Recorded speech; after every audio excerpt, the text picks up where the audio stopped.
3721101.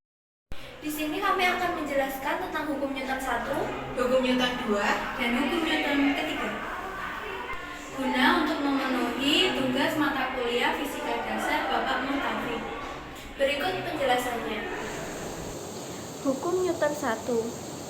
Hukum Newton 1 berbunyi, sebuah benda akan tetap diam atau bergerak dengan kecepatan tetap jika tidak terdapat gaya atau resultan gaya yang bekerja pada benda itu. Nah, di sini saya akan mempraktekkan hukum Newton 1. Alat-alat yang dibutuhkan adalah satu lembar kertas dan benda. Pertama, kita letakkan benda di atas kertas, lalu ditarik dengan perlahan. Lihat.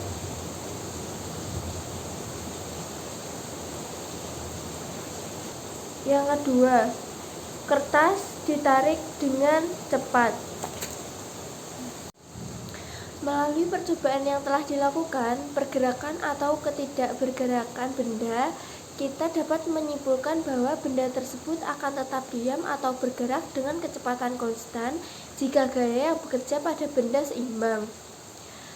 Hasil dari praktikum yang barusan kita lakukan yaitu mengonfirmasikan hukum Newton 1 yang menyatakan bahwa benda akan tetap berada dalam keadaan diam atau bergerak lurus dengan kecepatan konstan jika gaya neto pada benda adalah 0.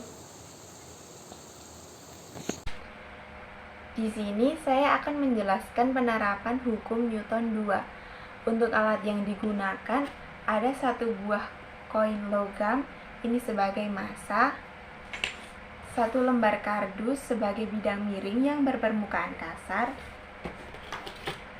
satu buah papan untuk bidang miring yang berpermukaan halus. Pada praktikum ini, saya akan membuktikan pertanyaan, jika beban diletakkan pada dua bidang miring yang berbeda permukaan, maka apa yang terjadi pada beban dan manakah percepatan yang lebih besar? Maka lalu kita lakukan percobaan pada bidang miring yang berpermukaan halus.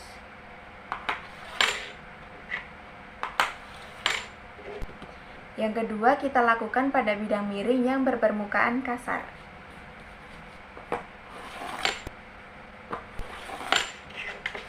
Pada kedua percobaan tersebut, kita dapat membuktikan bahwa apabila beban diletakkan pada bidang miring yang berpermukaan halus, maka percepatan akan lebih besar dibanding bidang miring yang berpermukaan kasar. Dikarenakan pada permukaan bidang miring yang halus, gaya gesek yang dihasilkan sangatlah kecil karena permukaannya halus, sehingga percepatan yang dihasilkan ada pada bidang miring yang berpermukaan halus. Hal ini sesuai dengan bunyi hukum Newton 2, yaitu percepatan yang dihasilkan berbanding lurus dengan resultan gaya dan berbanding terbalik dengan massa benda. Baik, di sini saya akan menjelaskan tentang apa sih hukum Newton ketiga itu. Hukum Newton ketiga menyatakan bahwa setiap aksi menghasilkan reaksi. Ketika satu benda memberikan gaya pada benda lain, benda yang menerima gaya memberikan gaya yang sama dengan benda yang pertama, namun berlawanan arah. Untuk salah satu contoh penerapan daripada hukum Newton ketiga yaitu dengan menggunakan balon. Nah, kenapa sih balon dapat dikatakan sebagai penerapan hukum Newton ketiga?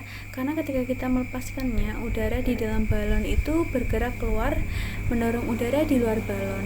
Nah, dorongan yang diberikan udara di luar balon itu berlawanan dengan udara yang ada di dalam balon, sehingga balon dapat melesat terbang. Nah, massa gas buang yang kecil yang menyebabkan gas itu terlontar ke belakang dengan kecepatan yang tinggi. Akibatnya, gaya reaksi gas buang pada balon mampu menggerakkan balon ke atas.